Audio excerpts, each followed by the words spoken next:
ওসমান শরীফ হাদিকে প্রকাশ্যে গুলি করা হয়েছে। আমি তার নিন্দা জানাই। এই ন্যাক্কারজনক কাজ প্রকাশ্যে দিবালোকে কে করেছে? ইউনূস সরকারকে তদন্ত করে তা বের করতে হবে, বিচারের আওতায় আনতে হবে।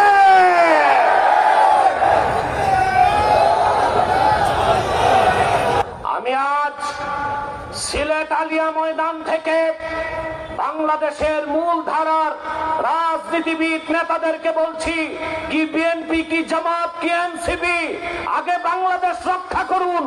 যারা বাংলাদেশে নির্বাচন বানচাল করতে চায়, ওই অসুখ চক্রই এনসিপি নেতা হাদিকে গুলি করেছে। নির্বাচনকে বানচাল করার জন্য ঐক্যবদ্ধ হয়ে ঘোষণা দেন, ভারতের চক্রান্ত বাংলাদেশে মেনে নেওয়া হবে না, হবে না, হবে না।